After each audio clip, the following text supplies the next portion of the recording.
Event Horizon is the kind of movie that leaves you with a mix of awe and frustration.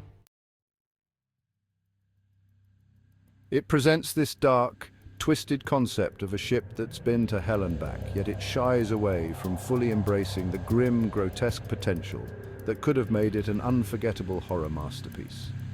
With its blend of cosmic horror, psychological torment, and sci-fi madness, it's got all the ingredients for something truly horrifying. But sadly, much of that raw, terrifying material was obviously cut, leaving us with glimpses of what could have been. Welcome to the Snake Pit, where we're full of bile and venom. I'm your host, Snake Demon, and today we're talking about Event Horizon, a movie that teases greatness but pulls its punches when it could have gone all the way into the depths of despair. There's a darker, more horrific version of this film hiding somewhere, and knowing that just makes it all the more frustrating. The plot revolves around the crew of the spaceship Lewis and Clark, who are sent to investigate the Event Horizon, a ship that disappeared into a black hole and mysteriously reappeared 7 years later. What they discover is that the ship has brought something back with it, something far worse than they could have imagined. A gateway to hell, literal or metaphorical, has been opened, and the crew is slowly driven mad, haunted by visions of their deepest fears and regrets. It's a brilliant setup, right? Cosmic horror, psychological breakdowns, the works.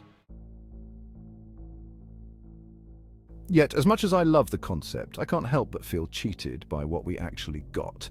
The original cut of this film was notoriously brutal, with graphic depictions of the ship's journey to hell and the nightmarish fate of the original crew. But what do we get in the final version? A few flashes of disturbing imagery and a whole lot of restraint. You know there's something more sinister lurking behind the scenes, but the film never quite lets you fully experience the horror that's hinted at. It's like the movie is afraid of its own potential, pulling back just when things get truly unsettling. Sam Neill's performance as Dr. Weir is fantastic, though. His descent into madness is one of the highlights of the film, and he plays the role of a man corrupted by the ship's influence with chilling precision. But even his transformation feels like it's missing something. A few more scenes, a deeper dive into his psyche, maybe. You can tell that Event Horizon wants to go darker, but it stops just short of really letting us experience the full nightmare of his fall.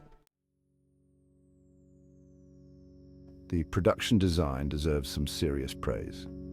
The Event Horizon itself is a gothic nightmare of a spaceship, and the claustrophobic atmosphere is palpable. You feel like you're trapped in a haunted house drifting through space, and the visuals alone almost make up for the film's reluctance to embrace its more extreme elements. Almost. But let's be real, we didn't come here for almost. We came here for a brutal, visceral experience, and instead we get a movie that dances around its own horrific potential. Every time the tension ramps up, you're waiting for that big, gut-wrenching moment, and sure, we get a few intense scenes, but you can't help but feel like you're watching the sanitized version of something that could have been truly unforgettable. It's a shame, really, because there's so much that Event Horizon does right. The pacing is tight, the cast is solid, and the whole concept of the ship bringing back a hellish force is brilliant. But it's hard to ignore the shadow of what this movie could have been if it had leaned fully into the darkness. There's a version of this film that's pure, unrelenting cosmic horror, but what we're left with is something that feels like it had its teeth filed down in post-production. In conclusion, Event Horizon is a film that tantalizes us with the promise of something truly horrific, but ultimately pulls its punches.